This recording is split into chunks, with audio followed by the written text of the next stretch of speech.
അതായത് ആദ്യം ചെയ്യേണ്ടത് കേന്ദ്ര ഏജൻസികൾ ഇതിൽ ഒരു കോൺസെൻസസ് ഉണ്ടാകണം. ഏത് അന്വേഷണമാണ് വേണ്ടത് എന്നുള്ളതിനെ സംബന്ധിച്ച്. ഇപ്പോൾ അടിസ്ഥാനപരമായിട്ട് എടുക്കുന്ന ഒരു ഉത്തരവ് ഇൻട്രീം സെറ്റിൽമെന്റ് ബോർഡിൻ്റെതാണല്ലോ. ഇൻകം ടാക്സ് ഇൻട്രീം സെറ്റിൽമെന്റ് ബോർഡിൻ്റെതാണല്ലോ. ആ ഇൻട്രീം സെറ്റിൽമെന്റ് ബോർഡ് ഇതുമായി ബന്ധപ്പെട്ടുകൊണ്ട് പ്രോസിക്യൂഷൻ എടുക്കണം എന്ന് പറഞ്ഞിട്ടുണ്ടോ?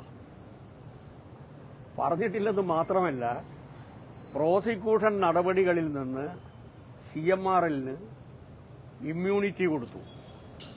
ഇമ്മ്യൂണിറ്റി എന്ന് പറഞ്ഞു കഴിഞ്ഞാൽ പ്രോസിക്യൂഷൻ നടപടിയിൽ നിന്ന് ഒഴിവാക്കി കൊടുത്തു ഇൻട്രീം സെറ്റിൽമെന്റ് ബോർഡ്. ആ ഇൻട്രീം സെറ്റിൽമെന്റ് ബോർഡിന്റെ ഓർഡർ 12/6/2023 ആ 12/6/2023 ഓർഡറിൽ ഇമ്മ്യൂണിറ്റി ചെയ്താ 12 ഇമ്മ്യൂണിറ്റി. ഈ ഇമ്മ്യൂണിറ്റി പ്രകാരം ഇത് അപ്ലിക്കൻസ് എന്ന് പറയുന്നത് നമ്മുടെ CMRL have pride for immunity from prosecution and from imposition of penalties under various provisions of the Income Tax Act. Considering the facts and circumstances of the case, the cooperation extended to the Interim Settlement Board during the hearing, immunity is granted from prosecution and penalty. അപ്പോൾ ഒരു കേന്ദ്ര agency, ഒരു statutory body, quasi judicial body കാറ്റഗറിക്കലായി CMRLന് prosecution നടപടിയിൽ നിന്ന് ഒഴിവാക്കിയിരിക്കുകയാണ്. എന്ന് മാത്രമല്ല, ഇതുമായി ബന്ധപ്പെട്ടുകൊണ്ട് ഒരു കേസ് വിജിലൻസ് കോടതിയിലുണ്ടായിരുന്നു. അത് നിങ്ങൾ ശ്രദ്ധിച്ചിട്ടുണ്ടാവുമല്ലോ. വിജിലൻസ് കോടതിയിലെ CMB 1546/2023 order 26/8/2023 Muvattupuzha vigilance special ജഡ്ജിയാണ്. ഇതിൽ ഒരഴിമതിയും ഇല്ല എന്ന് കാറ്റഗറിക്കലായി പറഞ്ഞ വിധിയാണ്. നിങ്ങൾ വേണ്ടപ്പെട്ട രൂപത്തിൽ ശ്രദ്ധിച്ചിട്ടുണ്ടാവില്ല. ഇതിനെതിരായി ഹൈക്കോടതിയിൽ റിവിഷൻ അപ്പീൽ കൊടുത്തു. യഥാർത്ഥത്തിലുള്ള പെറ്റീഷണർ മരണപ്പെട്ടു പോയി. പിന്നെ ഒരു പ്രോക്സി പെറ്റീഷണറാണ് വന്നത്.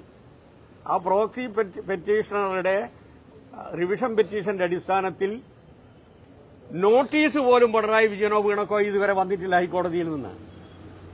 നോട്ടീസ് അയക്കണോ എന്ന് പോലും തീരുമാനിക്കാത്തൊരു കേസാണിത്.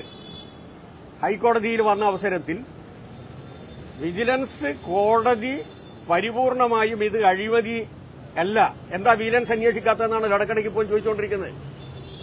വിജിലൻസ് കോടതി തള്ളിയ കേസാണിത്. അതിന്റെ ഭാഗമായിട്ടുള്ള റിവിഷൻ പെറ്റീഷന്റെ മുകളിൽ ഒരു നോട്ടീസ് പോലും ഇതുവരെ മുഖ്യമന്ത്രിക്കോ വീണക്കോ കിട്ടിയിട്ടില്ല. മൂന്നാമത്തെ പ്രശ്നം, ഈ ഒരു കേസുമായി ബന്ധപ്പെട്ടുകൊണ്ട് കഴിഞ്ഞ ആഴ്ച ആണല്ലോ ഈ 3 പ്രമുഖരായ ഉദ്യോഗസ്ഥന്മാരെ നിശ്ചയിച്ചത്. അത് നിശ്ചയിച്ചത് കോടതിയുടെ നിർദ്ദേശപ്രകാരമാണ്. അതുമായി ബന്ധപ്പെട്ടുകൊണ്ടുള്ള പെറ്റീഷൻ കൊടുത്തിട്ടുള്ളത് നമ്മുടെ PC ജോർജിന്റെ മകനാണ്. അദ്ദേഹത്തിന്റെ പ്രയർ എന്താ ചെയ്തു എന്ന് അറിയോ? 212 ഇൻവോക്ക് ചെയ്യണം കമ്പനീസ് ആക്ട് പ്രകാരം എന്നാണ്. 212 എന്ന് പറഞ്ഞു കഴിഞ്ഞാൽ സീരിയസ് ഫണ്ട് ഇൻവെസ്റ്റിഗേഷൻ ഓഫീസ് അന്വേഷിക്കണമെന്നാണ്. Serious fund investigation office SFI എന്നാണ് പറയാതെ. ഹൈക്കോടതി പറഞ്ഞെന്താണെന്നറിയോ? അങ്ങനെ ഒരു സീരിയസ് ഫണ്ട് ഇൻവെസ്റ്റിഗേഷന്റെ ആവശ്യമില്ല.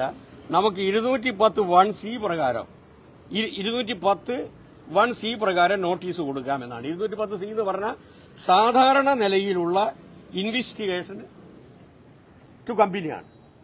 ആ സാധാരണ നിലയിലുള്ള ഒരു ഇൻവെസ്റ്റിഗേഷന് വേണ്ടി പ്രമുഖരായിട്ടുള്ള 3 അംഗങ്ങളെ വെച്ച സമയത്ത് അതിലൊരു പാർട്ടിയായിട്ടുള്ള കർണാടകയിലെ കമ്പനി അഫയേഴ്സിന്റെ രജിസ്ട്രാർ ആളാണ് പറയുന്നത്, ഇപ്പോ പത്ര റിപ്പോർട്ട് പ്രകാരം ഇത് EDO അല്ലെങ്കിൽ CBIയോ പരിശോധിക്കണമെന്ന് പറയുന്നത്. ഇതിപ്പോ കോടതി നിർദ്ദേശം കൊടുത്ത ആ 3 അംഗ കമ്മിറ്റിയിലുള്ള ഒരാളാണ് ഇദ്ദേഹം, രജിസ്ട്രാർ ഓഫ് കമ്പനീസ്. അപ്പോൾ അതാ ഞാൻ പറഞ്ഞത്, ആദ്യം ഇതുമായി ബന്ധപ്പെട്ടുകൊണ്ട് കേന്ദ്ര ഏജൻസികൾ കൃത്യമായൊരു അന്വേഷണം നടത്തട്ടെ. ഏത് അന്വേഷണമായാലും ഞങ്ങൾക്ക് ഇവിടെ യാതൊരു പ്രശ്നവുമില്ല. ബഹുമാനപ്പെട്ട ഹൈക്കോടതിയുടെ നിർദ്ദേശപ്രകാരം പ്രഗത്ഭരായിട്ടുള്ള 3 ഉദ്യോഗസ്ഥന്മാർ കമ്പനീസ് രജിസ്ട്രാർ ഓഫീസുമായി ബന്ധപ്പെട്ടുകൊണ്ടുള്ള പ്രമുഖമായിട്ടുള്ള 3 ഓഫീസേഴ്സ്, ഒന്ന് കേരളത്തിൽ നിന്നും, ഒന്ന് കർണാടകയിൽ നിന്നും, ചെന്നൈയിൽ നിന്നുമുണ്ട്. ആ അന്വേഷിക്കാൻ വേണ്ടി ചുമതലപ്പെടുത്തി അവരന്വേഷിക്കുകയാണ്. അന്വേഷിക്കട്ടെ, അന്വേഷിച്ചിട്ട് കുറ്റക്കാർ ആരാണോ ശിക്ഷിക്കട്ടെ. ഞാൻ ചോദിക്കട്ടെ, എന്തിനു വേണ്ടിയിട്ടായിരുന്നു ഈ CMRLന് ഇമ്മ്യൂണിറ്റി കൊടുത്തത്, പ്രോസിക്യൂഷൻ എടുക്കണ്ട എന്ന് ഇൻട്രീ സെറ്റിൽമെന്റ് ബോർഡ് പറഞ്ഞത്? നമ്പർ 1, അതിനുള്ള ഉത്തരം നിങ്ങൾ ചോദിക്കണം. ഇദ്ദേഹം കൊടുത്തിട്ടുള്ള കണക്കിന്റെ 70% ജെന്യൂൻ എക്സ്പെൻഡിച്ചർ ആണെന്ന് പറഞ്ഞ് ഇൻകം ടാക്സ് എക്സെപ്ഷൻ കൊടുത്തു ഇൻട്രീ സെറ്റിൽമെന്റ് ബോർഡ്.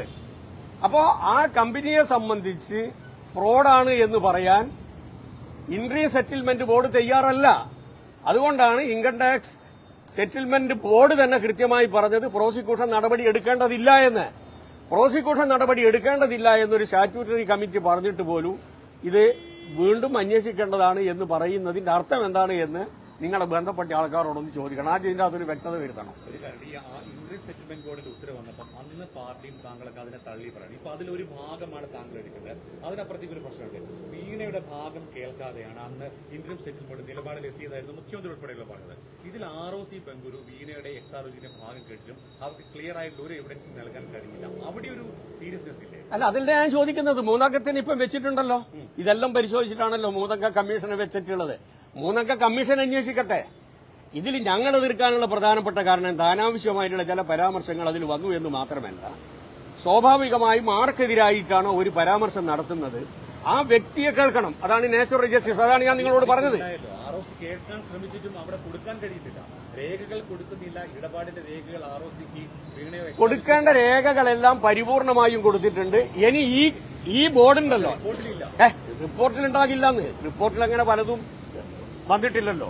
റിപ്പോർട്ടിൽ അതാണല്ലോ ഞാൻ പറഞ്ഞത്. ഇനി CMRLന്റെ മുമ്പാകെ ഒരു ഉദ്യോഗസ്ഥൻ കൊടുത്തിട്ടുള്ള, റെയ്ഡിന് വന്ന സമയത്ത് ഒരു ഉദ്യോഗസ്ഥൻ കൊടുത്തിട്ടുള്ള പരാമർശത്തിന്റെയും മൊഴിയുടെയും ഭാഗമായിട്ടാണല്ലോ ഈ വിധി വന്നിട്ടുള്ളത്, ഈ ഉത്തരവ് വന്നിട്ടുള്ളത്. അതിനെതിരായിട്ട് തന്നെ കമ്പനി കൊടുത്തല്ലോ. ഞങ്ങൾക്ക് മതിയായിട്ടുള്ള സേവനം കിട്ടിയിട്ടുണ്ട്. ഇനി അത് വിടുക. മതിയായിട്ടുള്ള സേവനം കിട്ടിയിട്ടുണ്ടോ ഇല്ലയോ എന്നുള്ളത് വേറെ പ്രശ്നം. മതിയായിട്ടുള്ള സേവനം കിട്ടിയിട്ടുണ്ടോ ഇല്ലയോ എന്നുള്ളത് പരിശോധിക്കുന്നതിന് വേണ്ടിയിട്ടാണ് ഇപ്പൊ ഈ 3 അംഗ കമ്മീഷനെ വെച്ചത് എന്ന് പറയാനും പറ്റില്ല. കാരണം ഉള്ളടക്കത്തിലേക്ക്, വ്യക്തിപരമായിട്ടുള്ള കാര്യത്തിലേക്ക് അവർ കടക്കുന്നേയില്ല. കമ്പനിയുടെ നടത്തിപ്പുമായി ബന്ധപ്പെട്ടുകൊണ്ട് കമ്പനീസ് ആക്ട് പ്രകാരം എല്ലാ നിയമ നടപടികളും കോണ്ടംപ്ലേറ്റ് ചെയ്തിട്ടുണ്ടോ എന്നാണ് അവർ നോക്കുന്നത്. ഇനിയിപ്പം കോടതി വിധിയുടെ അടിസ്ഥാനത്തിൽ വിജിലൻസ് കോടതിൻ്റെത് കഴിഞ്ഞ് ഹൈക്കോടതിയിലേക്ക് വരികയാണ്. ഇനി അത് ഹൈക്കോടതിയാണ് പരിശോധിക്കുക. ഹൈക്കോടതി പരിശോധിക്കട്ടെ. ഇതിലൊരു സിമ്പിൾ കാര്യമുണ്ട്. എന്താ വെച്ചാൽ ഈ ഇടപാട് ക്ലിയർ ആണെങ്കിൽ എന്തുകൊണ്ട് എക്സാലോജിക്കിന് ROCക്ക് മുന്നിൽ കൃത്യമായ രേഖകൾ ഹാജരാക്കാൻ കഴിയുന്നില്ല? ഒറ്റ ചോദ്യം. അതാണ് പറയുന്നത്. റിക്കാർഡ് ഓഫ് രജിസ്ട്രാർ, അത് കർണാടകയാണല്ലോ നിങ്ങൾ ഉദ്ദേശിക്കുന്നത്. രജിസ്ട്രാർ ഓഫ് കമ്പനീസ് കൊടുക്കേണ്ട കാര്യങ്ങളൊക്കെ അവരുടെ കയ്യിലുള്ളതെല്ലാം കൊടുത്തിട്ടുണ്ട്. ഇനി ഏതെങ്കിലും അവർക്ക് ആവശ്യം തെറ്റാണ്. ഏതാണ് ഇൻകം ടാക്സ് കൊടുത്തിട്ടില്ലേ? ഞാൻ ചോദിക്കട്ടെ, പറയട്ടെ. അതാ പറയുന്നതാണ് വേറൊരു ഇടപാടിൽ എങ്ങനെയാണ് ഈ കമ്പനിയെ തെരഞ്ഞെടുത്തത്, എന്ത് ഇടപാടാണ് നടത്തത്? അതിൽ അവര് പറയുന്ന സുഹൃത്തെ മനസ്സിലായിക്കോളൂ. ആദ്യം പറഞ്ഞിട്ടുള്ളത് ഇത് പ്രകാരം ഇൻകം ടാക്സും കൊടുത്തിട്ടില്ല, അതുപോലെ തന്നെ GSTയും കൊടുത്തിട്ടില്ല എന്നുള്ളതാണ്.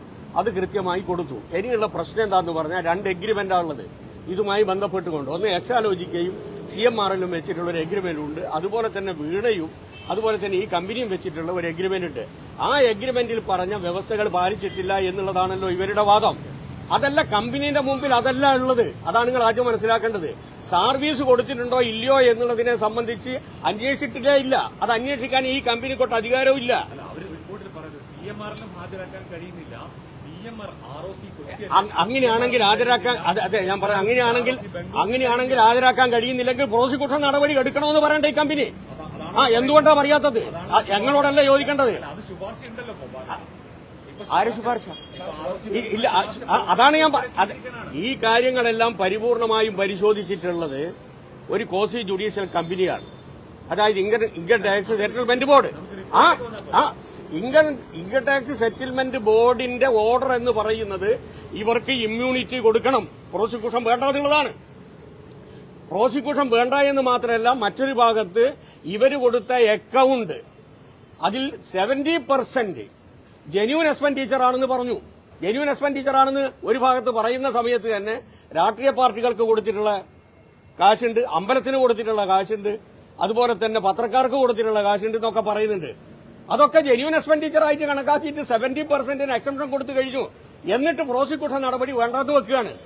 അതിന്റെ ഭാഗമായി ഇപ്പം വിജിലൻസ് കോടതിയിൽ ഈ കേസ് വന്നു. വിജിലൻസ് കോടതി തള്ളി. അപ്പൊ ഒരു കാര്യം, CMR-ലും എക്സാലോജിയും കൊടുത്ത വിവരങ്ങൾ ROC ബംഗളൂർ റിപ്പോർട്ടിൽ ഉൾപ്പെടുത്താതിരിക്കുകയാണോ? അങ്ങനെയാണോ താങ്കൾ? എനിക്കറിയില്ല അവരെന്താ കൊടുക്കാണ്ടിരുന്നത്. കൊടുത്തിട്ടില്ലെന്നാണ്. അല്ലാന്ന് അവര് കൊടുത്തിട്ടില്ലെങ്കിൽ അവർക്ക് കൊടുത്തിട്ടില്ല എന്നുള്ളത് ഇൻട്രി സെറ്റിൽമെന്റ് ബോർഡിന്റെ മുമ്പിൽ വരണ്ടേ? ഇനി കൊടുത്തിട്ടില്ല എന്നാണെങ്കിൽ അവർ ഈ കമ്പനി ഈ 3 കമ്മിറ്റിയെ വെച്ചിട്ടുണ്ടല്ലോ, ആ 3 കമ്മിറ്റിയോട് പറയട്ടെ കൊടുത്തിട്ടുണ്ടോ ഇല്ലയോ എന്നുള്ളത്. അപ്പം മനസ്സിലാവുമല്ലോ. ഇനി ഏതാ കൊടുക്കേണ്ടത് എന്നുള്ളതും മനസ്സിലാവുമല്ലോ. ഒന്നും കൊടുത്തിട്ടില്ലെങ്കിൽ അത് ഇവർ അന്വേഷിക്കുന്നു. ഒന്നും കൊടുത്തിട്ടില്ല. ബാക്കി ഏത് രേഖയാണ്? ഏത് രേഖ?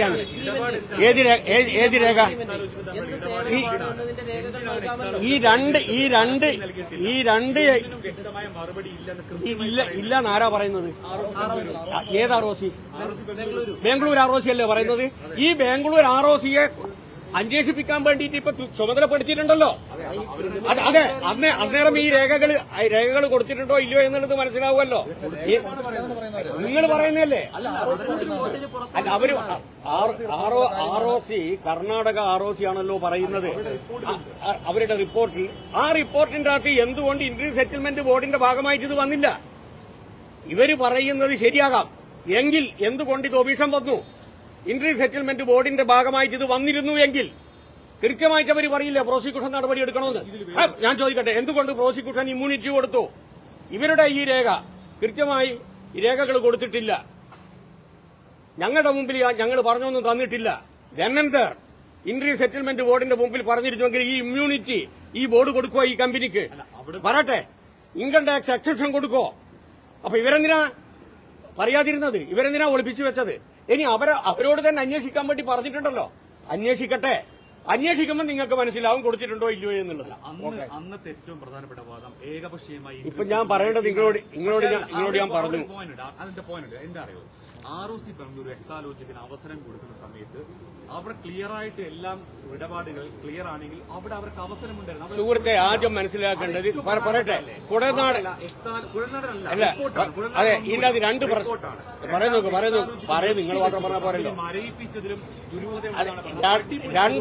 രണ്ട് അലിഗേഷനാണ് ഇതുമായിട്ട് ബന്ധപ്പെട്ട് നിങ്ങൾ പറഞ്ഞ പോരല്ലോ. ഞാൻ പറഞ്ഞു കൂടി കേൾക്കണ്ടേ? 2 അലിഗേഷനാണ് വന്നത്. ഒന്ന്, ആദ്യം മതിയായിട്ടുള്ള സേവനം കൊടുത്തിട്ടില്ല, നമ്പർ 1. നമ്പർ 2, ഇൻകം ടാക്സും കൊടുത്തിട്ടില്ല, IGSTയും കൊടുത്തിട്ടില്ല. IGST കൊടുത്തതിന്റെ തെളിവുണ്ട്. മതിയായിട്ടുള്ള സേവനം കൊടുത്തു എന്നുള്ളതാണ് ബന്ധപ്പെട്ട കക്ഷി പറയുന്നത്, ഇപ്പോഴും പറയുന്നത്. ഇനി അതും കേൾക്കൂ, ബന്ധപ്പെട്ട സർവീസുമായി ബന്ധപ്പെട്ടുകൊണ്ട് പരിശോധന നടന്നിട്ടില്ല. ഇനി ആ പരിശോധന ഈ കമ്പനിയാണ് ഇപ്പം നടത്താൻ പോകുന്നത് 3 കമ്മിറ്റി. അതിന്റെ മുമ്പിൽ ബന്ധപ്പെട്ട കക്ഷി ഞങ്ങൾ മതിയായിട്ടുള്ള സേവനം കൊടുത്തു എന്ന് അവർക്ക് തെളിയിക്കാൻ പറ്റും. ഇനി ഇന്ത്യൻ സെറ്റിൽമെന്റ് ബോർഡിന്റെ അവാർഡ് വരുന്നതിന്റെ സമയത്ത് എന്തുകൊണ്ട് ഇവർ തൊളിച്ചു വെച്ചു? എന്തുകൊണ്ട് ഇവരിത് കൊടുത്തില്ല? ഇനി 3 കമ്മിറ്റി ഇദ്ദേഹം അടക്കമുള്ള കർണാടക നമ്മുടെ ROC ഉണ്ടല്ലോ, കർണാടക ROCയും കേരള ROCയും ചെന്നൈ ROC ആണല്ലോ അന്വേഷിക്കുന്നത്. ആ ബോർഡ് അന്വേഷിക്കട്ടെ. ആ ബോർഡ് അന്വേഷിക്കാൻ വേണ്ടി തീരുമാനിച്ചു ഹൈക്കോടതി വിധിയുടെ അടിസ്ഥാനത്തിൽ. അപ്പം ഈ രേഖ ഹാജരാക്കുന്നുണ്ടോ ഇല്ലയോ എന്നുള്ളത് നിങ്ങൾക്ക് മനസ്സിലാവുമല്ലോ. ഇനി ഇത് ഹാജരാക്കിയിട്ടില്ല എങ്കിൽ എന്തുകൊണ്ടാണ് എന്റെ ചോദ്യം ഇന്ത്യൻ സെറ്റിൽമെന്റ് ബോർഡിന്റെ മുമ്പാകെ ഇത് പറയാതിരുന്നത്? പറഞ്ഞിരുന്നു എങ്കിൽ ഇവർക്ക് ഇമ്മ്യൂണിറ്റി കിട്ടുമായിരുന്നോ? പ്രോസിക്യൂഷൻ നടപടി എടുക്കണമെന്ന് സെറ്റിൽമെന്റ് ബോർഡ് തന്നെ പറയില്ലേ? ഇനി വാക്യമൊക്കെ പിന്നീട് പറയാം. ഇത് കഴിയട്ടെ.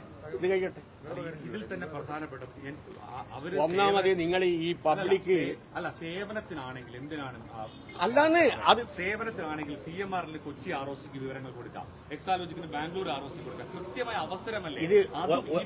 ഞാൻ അതിലേക്ക് അതിൽ കടന്നു കഴിഞ്ഞാൽ ഞാൻ ഒരു പറയാം.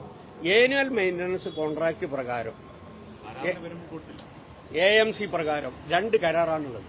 ഒന്ന് കമ്പനിയും ഒന്ന് കമ്പനിയും വീടയും. കമ്പനിക്ക് ഇതുമായി ബന്ധപ്പെട്ടുകൊണ്ട് ഒരാക്ഷേപവും ഇൻട്രി സെറ്റിൽമെന്റ് ബോർഡിന്റെ മുമ്പിലില്ല. അതാദ്യം മനസ്സിലാക്കിക്കൊള്ളുക. റെയ്ഡിന് വന്ന സമയത്ത് ഒരു ഉദ്യോഗസ്ഥൻ പറഞ്ഞതിന്റെ അടിസ്ഥാനത്തിലാണ് അവർ അന്വേഷണം നടത്തിയത്. ആ സമയത്ത് പോലും CMRLന്റെ ക്രെഡിബിലിറ്റി അവർ ചോദ്യം ചെയ്യുന്നില്ല. CMRL ഉദ്യോഗസ്ഥൻ ആദ്യം പറഞ്ഞത് സേവനത്തിനല്ലെന്നാണ്. പിന്നീട് സത്യവാങ്മൂലം എല്ലാം മതിയായിട്ടുള്ള സേവനം കിട്ടിയിട്ടില്ല എന്നുള്ളതാണ് അയാൾ പറഞ്ഞത്. മതിയായിട്ടുള്ള സേവനം, അതിന്റെ അർത്ഥം സേവനം കിട്ടിയിട്ടില്ല എന്നുള്ളതല്ല. നിങ്ങൾ ആദ്യം മനസ്സിലാക്കില്ല, സേവനം കിട്ടിയിട്ടില്ല എന്നുള്ളതല്ല. അത് അവർ ക്ലാരിറ്റി കൊടുത്തിട്ടുണ്ട്. ഇനി അത് സ്വീകരിച്ചോ ഇല്ലയോ എന്നുള്ളത് വേറെ പ്രശ്നം. ഇനിയിപ്പോ അന്വേഷിക്കുകയാണല്ലോ. ഈ അന്വേഷണം വരട്ടെ. പ്രഗത്ഭരായിട്ടുള്ള 3 ആളാണല്ലോ അന്വേഷിക്കുന്നത്. അതിനു മുമ്പുള്ള പ്രാഥമിക അന്വേഷണത്തിൽ പോലും കൊടുക്കാത്ത വിവരമാണ്. ഇനിയിപ്പോ എന്താണ് അതിനകത്ത്? പ്രാഥമികമായിട്ടുള്ള അന്വേഷണത്തിൽ കൊടുത്തിട്ടില്ലെങ്കിൽ എന്താ ചെയ്യേണ്ടിയിരുന്നത്? ആ പ്രോസിക്യൂഷൻ നടപടി എടുക്കണമെന്ന് പറയണം. എന്തുകൊണ്ട് പറഞ്ഞില്ല? അല്ല, കോടതിയിൽ വന്നതിന് ശേഷമാണല്ലോ. കോടതിയല്ല, ഈ റിപ്പോർട്ടിൽ അവർ ശുപാർശ ചെയ്തിട്ട് ഞങ്ങളുടെ പ്രാഥമിക അന്വേഷണത്തിൽ വിവരങ്ങൾ നൽകിയിട്ടില്ല, പ്രോസിക്യൂഷൻ അഴിമതി നിരോധന നിയമപ്രകാരം നടപടി CBI അല്ലെങ്കിൽ ED വേണം എന്നുള്ള കൃത്യമായ ശുപാർശയുണ്ട്. ശുപാർശ ഇല്ല. ആ സെറ്റിൽമെന്റ് ബോർഡിന്റെ മുമ്പിൽ ROC ബംഗളൂരു കൊടുക്കേണ്ടത് ഇവർക്കല്ല കൊടുക്കേണ്ടതെന്ന്. ഇൻട്രീം സെറ്റിൽമെന്റ് ബോർഡിന്റെ മുമ്പാകെ 2 പ്രശ്നം വരികയാണ്. ആദ്യം മനസ്സിലാക്കൂ. ഒന്ന്, ഞങ്ങൾക്ക് ജെന്യൂൻ ആയിട്ടുള്ള എക്സ്പെൻഡിച്ചർ ഉണ്ട്. 2, ആ എക്സ്പെൻഡിച്ചർ കണക്കാക്കി ഞങ്ങൾക്ക് ഇൻകം ടാക്സ് എക്സംപ്ഷൻ കിട്ടണം. അത്തരമൊരു ഘട്ടത്തിൽ ഇവർ പറയണ്ടേ യഥാർത്ഥത്തിൽ ഇതൊരു ഫ്രോഡ് കമ്പനിയാണ് CMRL. ഇവർക്ക്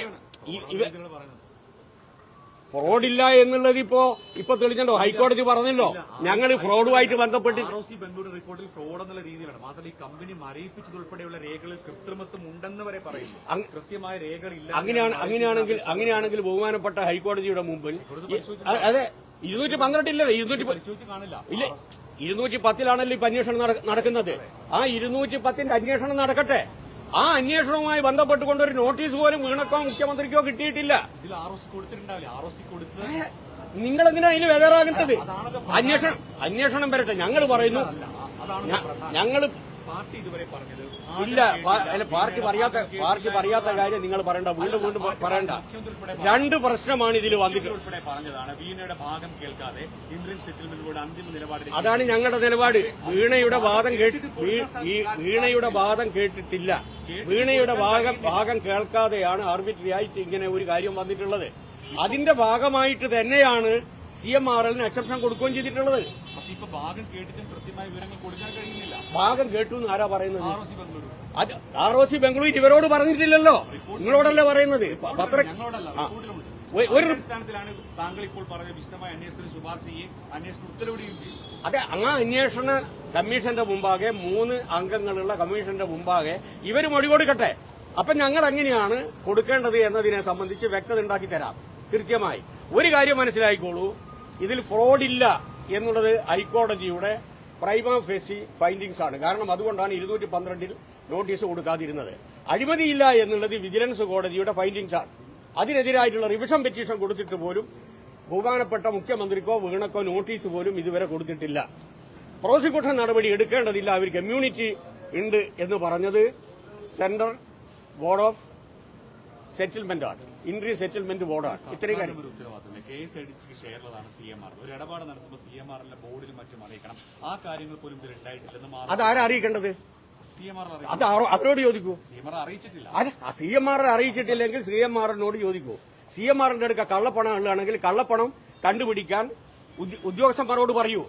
ഞങ്ങൾ ഇപ്പോഴും പറയുന്നുണ്ടല്ലോ കള്ളപ്പണം ഉണ്ടോ, കള്ളപ്പണം രാഷ്ട്രീയ പാർട്ടികൾക്ക് കൊടുത്തിട്ടുണ്ടോ, അന്വേഷിച്ചോട്ടെ. CMRൽ ചെയ്യാത്ത കാര്യത്തെ സംബന്ധിച്ച് മുഖ്യമന്ത്രിയും അതുപോലെ തന്നെ വീണയല്ല മറുപടി പറയേണ്ടത്. CMRലിനെതിരായിട്ടുള്ള പരാതി എന്തെങ്കിലും ഉണ്ടെങ്കിൽ CMRനോട് ചോദിക്കണം. അവര് കൊടുത്തിട്ടുണ്ടോ ഇല്ലയോ എന്നുള്ളത് ഞങ്ങൾക്കറിയില്ല. അവര് കൊടുത്തിട്ടുള്ളതിന് ബോണഫൈഡ് ആയിട്ട് സ്വീകരിച്ചല്ലോ ഇൻട്രി സെറ്റിൽമെന്റ് ബോർഡ്. അതാണല്ലോ ഞാൻ നേരത്തെ പറഞ്ഞത്. കൊടുത്തിട്ടില്ലെങ്കിൽ ആ കൊടുക്കാത്ത വിവരം പറഞ്ഞ് ഇവരുടെ പേരിൽ പ്രോസിക്യൂഷൻ നടപടി എടുക്കണം എന്ന് എന്തുകൊണ്ട് പറഞ്ഞില്ല? പ്രോസിക്യൂഷൻ നടപടി വേണ്ട എന്ന് വെക്കുക, ഇമ്മ്യൂണിറ്റി കൊടുക്കുക, ഇൻകം ടാക്സ് എക്സെപ്ഷൻ കൊടുക്കുക, എന്നിട്ട് നേരെ തിരിച്ചിട്ട് മുഖ്യമന്ത്രിക്കും വീണക്കും എതിരായിട്ട് തിരിക്കുക. എന്ത് ന്യായ ഇതൊക്കെ? ഇനിയിപ്പം വരുന്നുണ്ടല്ലോ, അന്വേഷണം വരട്ടെ. അന്വേഷണത്തിന്റെ മുമ്പാകെ ഞങ്ങൾ ഹാജരാക്കേണ്ടത് ഞങ്ങൾ ഹാജരായിക്കോളാം. തിരിച്ച് നിങ്ങളൊരു കാര്യം ചോദിക്കേണ്ടത്, രാഷ്ട്രീയ പാർട്ടികൾക്ക് കാശ് കിട്ടിയിട്ടുണ്ടല്ലോ, എന്താ നിങ്ങൾ അങ്ങോട്ടേക്ക് പോവാത്തത്? ആ ചോദിക്കേ. ഞങ്ങൾ വാങ്ങിയിട്ടില്ല എന്നുള്ളത് ബഹുമാനപ്പെട്ട മുഖ്യമന്ത്രി പറഞ്ഞിട്ടുണ്ട്. ഞങ്ങൾ വാങ്ങിയിട്ടുണ്ട് എന്ന് കൃത്യമായി പറഞ്ഞിട്ടുണ്ട് രാഷ്ട്രീയ പാർട്ടികൾ. ആളുടെ പേര് ഞാൻ പറയുന്നില്ല. തെരഞ്ഞെടുപ്പുമായി ബന്ധപ്പെട്ടുകൊണ്ട് നിങ്ങൾക്ക് കള്ളപ്പണം വാങ്ങാം, ബോണ്ട് വാങ്ങാം, ഇലക്ഷൻ ബോണ്ട് ഉണ്ട്, ഇലക്ട്രൽ ബോണ്ട് ഉണ്ട്. ഇത് ഇലക്ട്രൽ ബോണ്ടല്ല, കണക്കുണ്ടെന്നാണ് കോൺഗ്രസ് പറഞ്ഞത്. ഇലക്ട്രൽ ബോണ്ടല്ല സുഹൃത്തെ. ഇത് കാശ് കോടിക്കണക്കിന് കൊടുത്തതാണ്. ആ കോടിക്കണക്കിന് ഞങ്ങൾ വാങ്ങിയിട്ടുണ്ട് എന്ന് പറഞ്ഞു. എന്തേ അന്വേഷണം അങ്ങോട്ടേക്ക് പോകാത്തത്? എന്തേ ആ രൂപത്തിൽ അന്വേഷിക്കണമെന്ന് നിങ്ങൾ പറയാത്തത്? അഡ്മിറ്റ് ചെയ്തല്ലോ ഞങ്ങൾ വാങ്ങിയിട്ടുണ്ട് എന്ന്. അത് ഏത് ഫണ്ടിലാണുള്ളത്? വ്യക്തിപരമായിട്ടുള്ള അക്കൗണ്ടിലാണോ ഉള്ളത്? രാഷ്ട്രീയ പാർട്ടികളുടെ അക്കൗണ്ടിലാണോ ഉള്ളത്? ഞങ്ങൾ വാങ്ങിയിട്ടില്ല എന്ന് പറഞ്ഞിട്ടുണ്ട്. ഞങ്ങൾ അഡ്മിറ്റ് ചെയ്തിട്ടുണ്ടെങ്കിൽ ഞങ്ങളിത് പറയാൻ ബാധ്യതപ്പെട്ടതാണ്. ഞങ്ങൾ വാങ്ങിയിട്ടില്ല എന്ന് പറഞ്ഞു കഴിഞ്ഞാൽ വാങ്ങി എന്ന് പറയുന്ന ആൾക്കാരെടുക്കാൻ അന്വേഷിക്കണ്ടേ? എന്തുകൊണ്ടാണ് അന്വേഷണം അങ്ങോട്ടേക്ക് പോകാത്ത? അന്വേഷിക്കട്ടെ. ഇതെല്ലാം ക്ലിയർ ആണെങ്കിൽ എന്തിനാണ് എക്സാലോജിക് മരയിപ്പിക്കുന്നത്? കമ്പനി മരയിപ്പിച്ചതിന് അതിലും പ്രശ്നമുണ്ടെന്നാണ് ഇപ്പോൾ പറയുന്നത്. അല്ല, അത് കണ്ടുപിടിക്കട്ടെ. ഞാൻ പറയുന്നത് നമ്മളിപ്പോ അന്വേഷണ ഏജൻസികളെ നമ്മളിപ്പോ സംശയിക്കേണ്ട ആവശ്യമില്ലല്ലോ. 3 പ്രധാനപ്പെട്ട ഉയർന്ന ഉദ്യോഗസ്ഥന്മാരാണല്ലോ അന്വേഷിക്കാൻ ഹൈക്കോടതി ചുമതലപ്പെടുത്തിയിട്ടുള്ളത് കേന്ദ്ര ഗവൺമെന്റിന്റെ നിർദ്ദേശപ്രകാരം. അന്വേഷിക്കട്ടെ എന്ന്. അന്വേഷിച്ചിട്ട് നിങ്ങൾ കണ്ടുപിടിക്കൂ. ഞങ്ങൾക്ക് കൃത്യമായിട്ടറിയാം ഒരു രൂപത്തിലുള്ള ഫ്രോഡോ ഒരു രൂപത്തിലുള്ള അഴിമതിയോ നിയമവിരുദ്ധമായിട്ടുള്ള ഒരു പ്രവർത്തനവും ഇതിന്റെ അകത്ത് നടന്നിട്ടില്ല. അത് ഏത് ഏജൻസിയുടെ മുമ്പായും ഞങ്ങൾക്ക് ഹാജരാക്കാൻ പറ്റും. Okay, thank you.